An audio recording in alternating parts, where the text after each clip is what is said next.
WOCA. Ocala.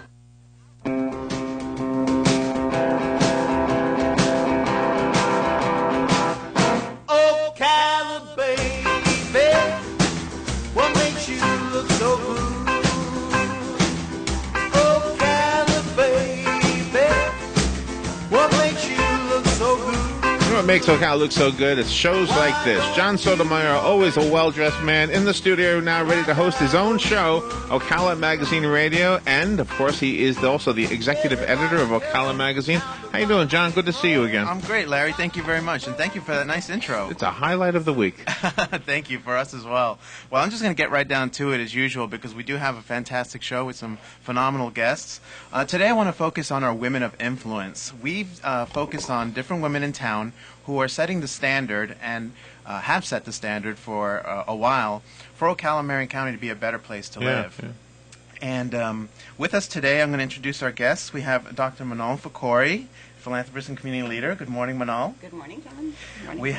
have Lois Johnson on the phone. She's a philanthropist and community leader. Good morning, Lois. Good morning, John. We have Megan Shea, public relations and development manager for the centers. Good morning, Megan. Good morning. And we should have with us shortly Joan Plesher, who's a realtor.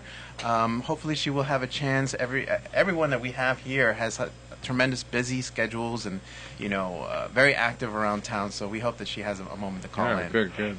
Okay, so I want to start with Manal. Manal, you gave us a really great profile to go by, getting to know you. Share with our listeners a little bit about yourself, about your family and your profession here. Okay, sure. Thank you. Good morning, everyone. So I came to Ocala, right when I got married back in 1987. And we have 5 beautiful children, Riyadh and I. Riyadh had already opened up his chiropractic practice. I had just completed my Doctor of Pharmacy degree from the beautiful University of Southern California, Trojans, and started a residency at Shands Hospital.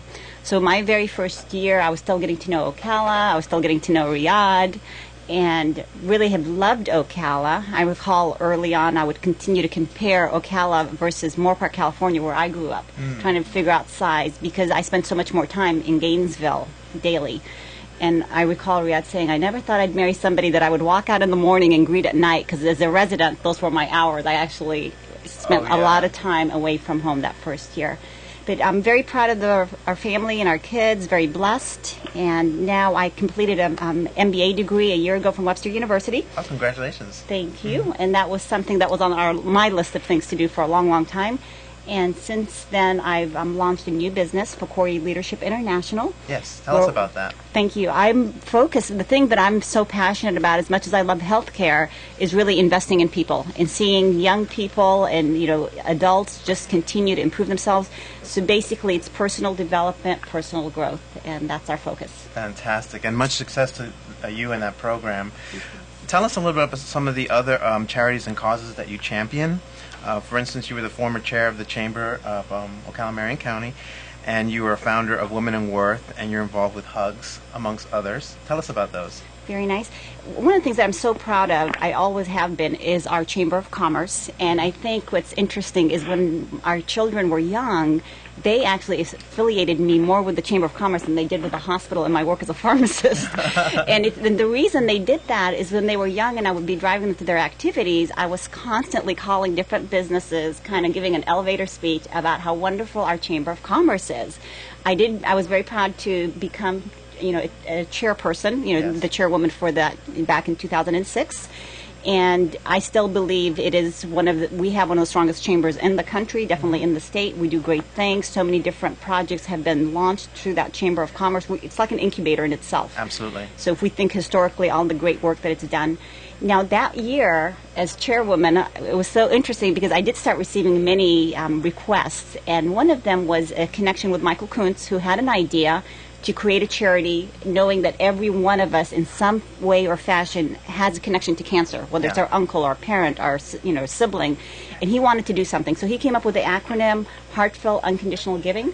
We together started this nonprofit, so it's been very successful, and our goal is to help other charity. It's almost like as a United Way, an umbrella for other Absolutely. cancer organizations. So we did not want to create this nonprofit to compete with existing groups, but rather to help support them. Yeah. And this year you've done some collaborations, correct, recently? We have. We even started an alliance, a cancer alliance, again, to take all the different groups that are working in Marion County and all the different services that are being offered. So an individual didn't have to, navigate through all that, but had one place where they could go directly and find all this good information. Okay. Now, we are focusing on women of influence, and we did mention that you were the former chair of the chamber. You were one of the first, if not the first, woman chair. Is that correct? I was not the first, Not the but first. I'm very proud to have held that position. I will always be honored with that because you definitely learn a lot. And I actually went through Leadership Ocala. Yes. And became my class president, which got me a position on the board and on voting member. Ah, okay. And what was kind of cool about that is I went from a non-voting member to the executive committee in that 1 year. Quite a leap. Quite a leap. But, it's interesting because it really goes down to something that I say all the time. Leadership is action. And what happened during that year is when they had those requests about their membership drives, I took it seriously. Yes. And I think, that type of work was recognized and put me in that type of leadership position, which allowed me to continue, and that I will always consider that to be one of my greatest honors to have served as chairwoman of that Chamber of Commerce. Absolutely. And Manal, I've gotten to know you very well over the past few years. One of the things that I admire most about you is that you have this very extraordinary bucket list of things that you want to get accomplished. And I've heard a rumor lately that you were planning to climb either Mount Kilimanjaro or Mount Everest. Which was it? Okay, so my children said to me, when I mentioned Mount Everest, they said, "Mom, why don't you climb something else first?" So knowing, you have to get to know your partner in life, and so I strategically decided for Riyadh's birthday a year ago to make his birthday trip, or his birthday gift, where the two of us climbed Mount Kilimanjaro. So that was supposed to actually happen like a year ago. Riyadh basically has chickened out. Sorry, Riyadh. Yes, he has basically told me he's not interested.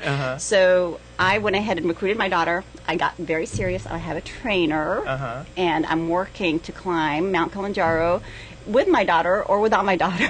And which daughter is this? This is our oldest daughter, Noelle, who lives in New York, and she has given me a few good tips. And she said one of her friends shared with her that rather than spending a lot of time working out, you should practice sleeping in a tent Oh, because yes. that's a big part of it too. Is just the conditions, Adjusting to the behavior. environment. Yes. Absolutely. And since we are talking about women of influence, you have 4 daughters. Everyone's doing phenomenal work. Your daughter in New York is doing what now? So Noelle works with NBC Universal. She is started as their talent acquisition coordinator, now is in 30 Rock, and she runs their organizational development department. Very proud of her. She's very vivacious, is doing great work. Wonderful. And she's definitely representing Ocala, Marion County very well up in New York City. She is. Thank you very much, Manal. I'd like to talk to Lois now. Hi, Lois. Hi, Lois. I'm here. Lois is here. Hi, John. Hi. Same question for you. Tell us a little bit about your background, your family history, and your endeavors. Sure. Well, first I'll start with how I got started in education and all. Ever since I was a little girl, I wanted to devote myself to community service. Yes. And when I was in the 5th grade in school, I was chosen to go to the kindergarten class to help serve milk and cookies to the little children. At that time in my life, I decided I would be a teacher. Therefore, to fulfill this dream, I made a career of education and intense involvement with a large number of charities.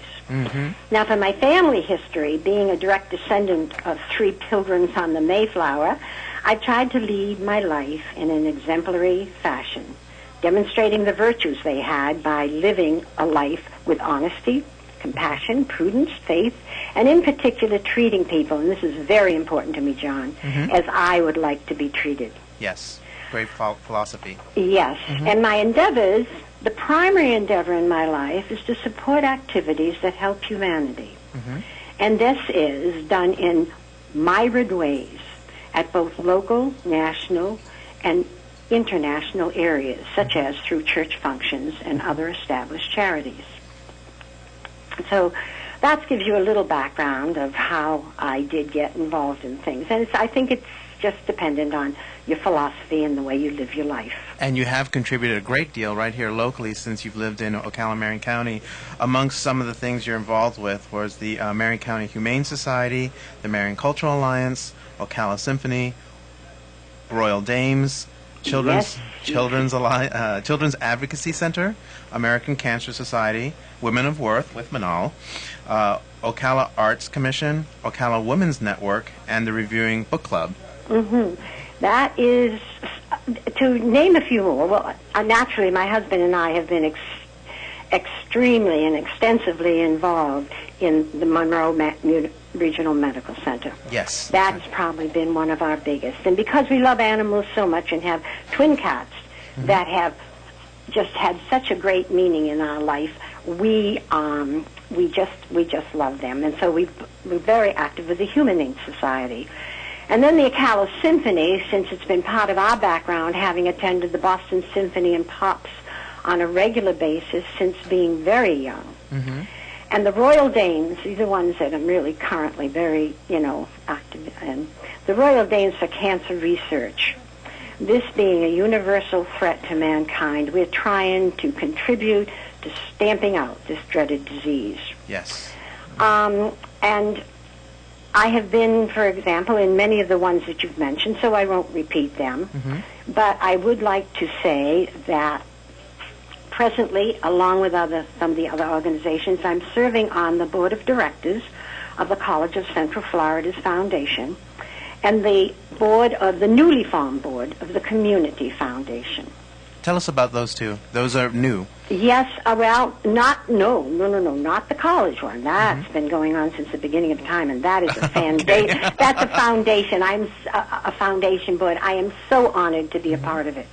They are a wonderful board, wonderful members on that foundation who work very, very hard to support the college. Yes. And students, actually, giving scholarships to students. We are very proud of what we do. What about the Community Foundation? Well, that's a newly formed foundation, and that's becoming very active. And that foundation serves the community.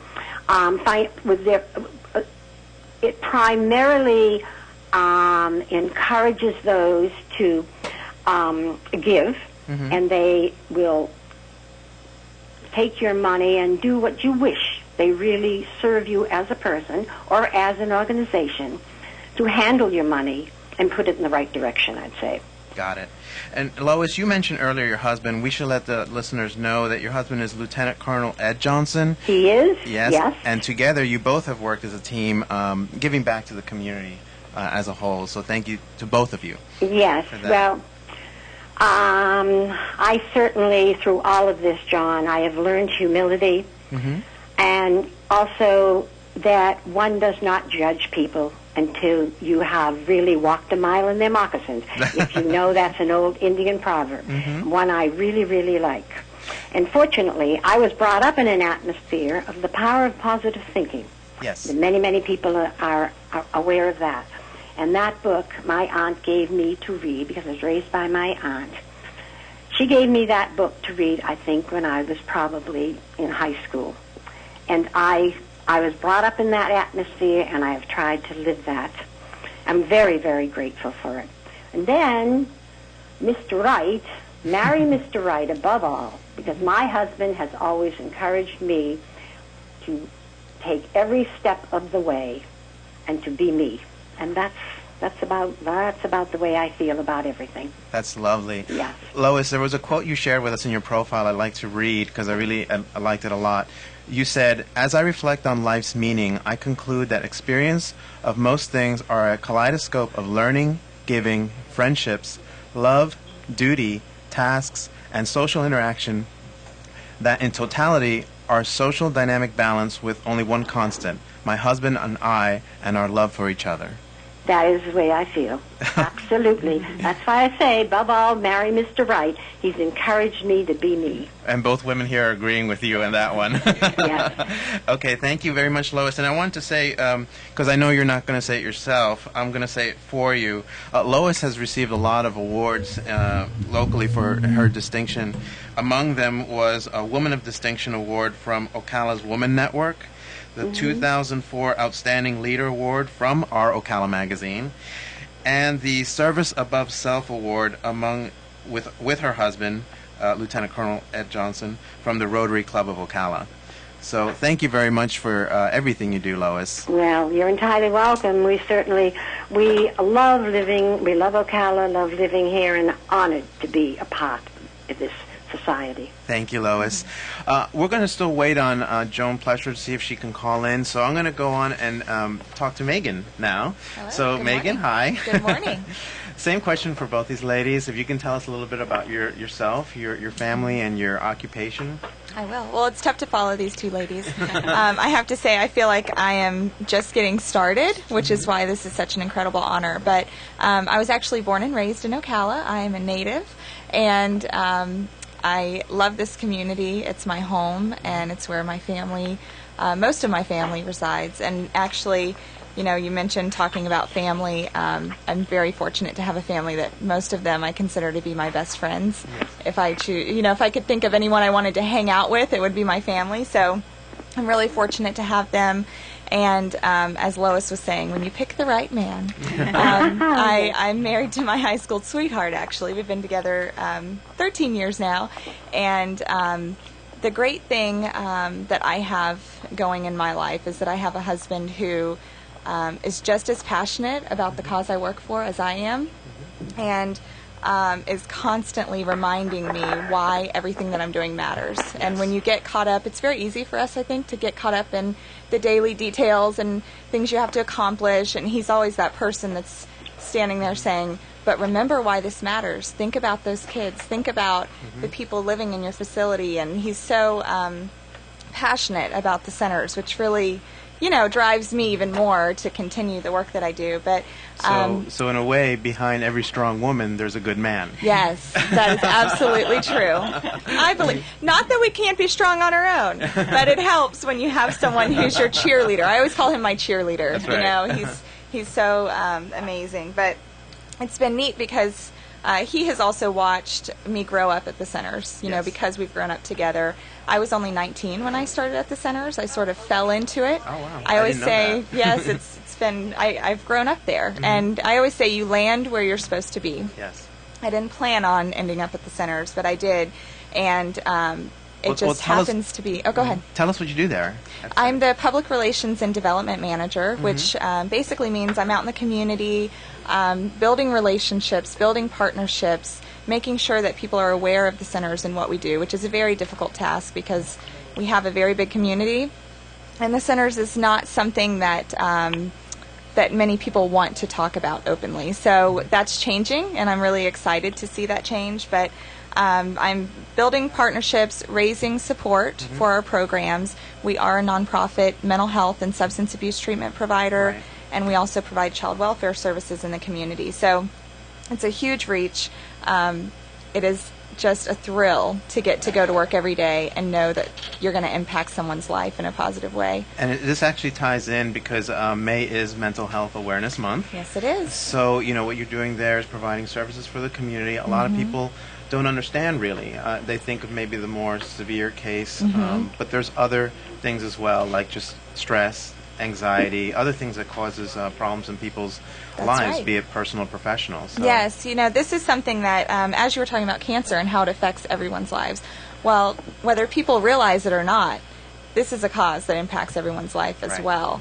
And actually we figured out last year, 1 out of every 15 people in our community in a year are directly impacted by the centers, directly receive a service from the centers. So when you think about those numbers, it's pretty significant. But many people do associate us with more of the crisis care, and yes, we do that, and it's saving lives every day, 24/7.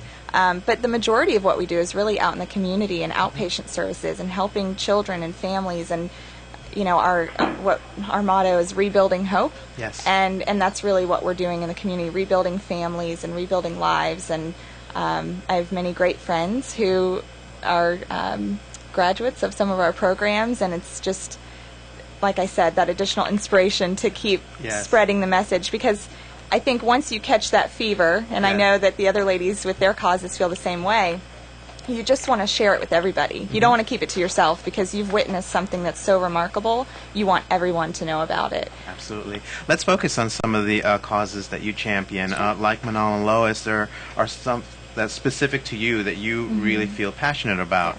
You're involved with the Healing Heart program, Extreme Solutions, the Nonprofit Business Council, and Youth and Philanthropy in Action, amongst others. Tell us about those. Well, I'll start with Extreme Solutions. Yes. I recently joined their board. It's been about a year now. Like I said, I'm just getting started, and I'm fortunate to actually work for a cause that I'm most passionate about. But Extreme Solutions is another one of those that really just gripped my heart the moment that I learned about what they're doing. But they're a group that's actually completely volunteer-driven.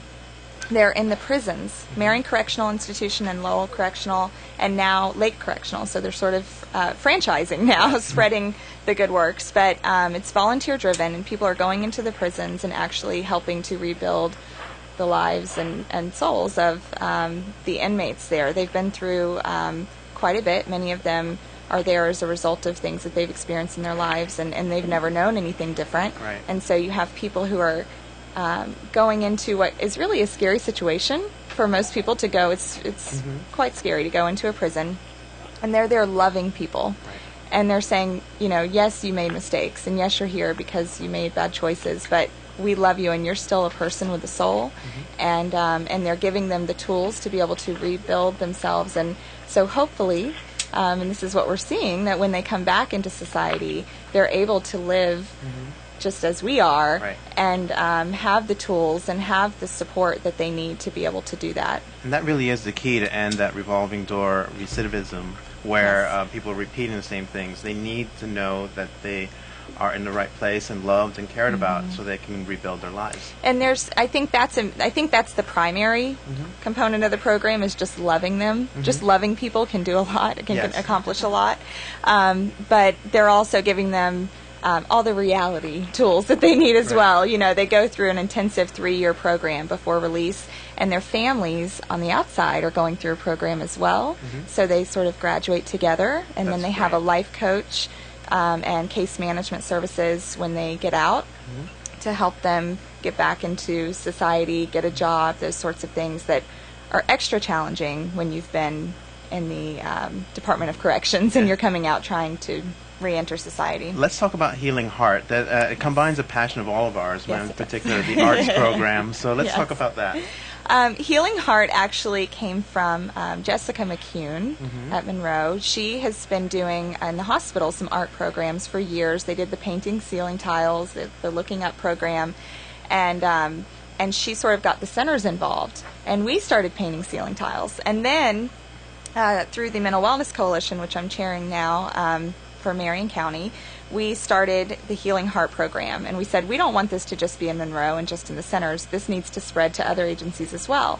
So we now have, I think it's 13 different groups, different agencies, nonprofits in our community who are doing art therapy on an annual basis. And what we do is Brick City Center for the Arts, Marion Cultural Alliance, they graciously host Healing Heart every year. And our artwork is up for an entire month. An exhibit that is open to the public. It's free to the public. And what we do is we actually have, in addition to the artwork, which tells quite a story in itself, we have them write the story behind the art. So you're actually reading the words of this person who's gone through something very difficult or is in the middle of going through something very difficult in life. Our youngest artist was 3 years old. The oldest artist we've had was 100. So you have all walks of life. You're dealing with all types of life issues, and it's really something that it's healing for the people going through our programs. Of course, we know that there's power in art, but there's also that element of creating an opportunity for the community to feel empathy for people who are going through these things in life and have a little Fantastic. understanding. With the final minutes that we have, if you can briefly tell us about the Youth and Philanthropy in Action. Yes, that's very exciting. Youth Philanthropy in Action is actually a program of the Nonprofit Business Council, which is a council of the Chamber of Commerce. A very active council, I have to say, and it's comprised of people from all over the nonprofit community. And it's actually a 6-week curriculum, 6 classes. We are going into the private and public schools, and it's I think we've been in 5 schools so far, but we're going in as nonprofit professionals and teaching philanthropy. We don't talk about where we work because it's not about really showcasing our programs. It's about teaching young people to become philanthropists and to find what it is that they're passionate about and put that into action. And it has been pretty amazing to see what they have created and what they're doing out in the community just in this short time that we've been doing the program. And that pretty much defines why we do this Women of Influence program here, because not only is it to showcase to our community the things that we're working on, but also the fact that you're encouraging other women to also do the same and carry the torch next, as Manal does with her daughters, and That's right. and you both do with the groups you're with. So in the last minute that we have, if each of you, including Lois, can take 30 seconds and give some words of encouragement to other women out there to follow their passion and dreams. We'll start with Manal. Thank you. Oh, that's tough. That $1 million question always, right? 30 seconds. Yeah. Okay. No I just pressure. say, action, invest in yourself daily, appreciate what you have, because there's always goodness in each and every day. And if you need support, I think there's lots of support out there. And just be excited about what is happening. We live in an awesome community. We live in a great country. And we're at our institution, at Pecori Leadership International, we're happy to offer some help, some of those programs. But thank you for having me, and I'm excited for all the good work that's happening around Marion County. Thank you, Manal. Lois, same question to you. What would you say, words of encouragement? Well, I can say that follow your heart. Whatever your dream is, to working with people and working with children and helping our society, follow your heart. Because there is a way, and if you just keep going and keep at it, there's always a door will open for you. Sometimes you'll find one might have closed, but there's always another one opening. Wonderful. Thank you, Lois. You're and welcome. Megan, for you... And thank you for having me, John. Absolutely, It's been a Lois. pleasure. Oh, it's our pleasure as well. And Megan, for you, I'd like you to focus on other women your age. Women who are just like you in the same position you are, who can add something to the community. So what would you say? I would say keep your eyes open. Watch the women around you who've been doing this for years. Manal good has been a advice. great inspiration to me, seeing all that she's able to accomplish. I think that it's important to just find what it is that really gets you moving, that really pulls your heartstrings, like I said, and put it into action. We all have something to contribute, and I think really if you keep your eyes open and find people, not just causes, but find people who need guidance and need love. And I think that we can really, if we build each other up and lift each other up, like we are with Youth Philanthropy in Action and many other programs, the impact will spread. Okay. Thank you very much. Thank you to all my guests. And my apologies to Joan. I hope to have her at another time on the show because she does have a dynamic story to tell. But I encourage all our listeners to pick up the May issue of Ocala magazine and look at our Women of Influence stories so you can read about the 3 that you've met today and the others that are also on our list. Thank you very much, Larry. Thank you. It was a wonderful show. Yeah, always a good Okay. show. All right, we'll take a little break and be right back. What makes you look so good? Why don't you love me? Ocala's information station, 1370 WOCA. Ocala. The weather is brought to you by myfwc.com. Life jackets save lives. Wear it, Florida. Partly sunny today. There can be a thunderstorm in spots near the coast this afternoon, or high 88 to 92. Then partly cloudy skies tonight, the low 59 and some inland spots, 72 along the coast. For tomorrow,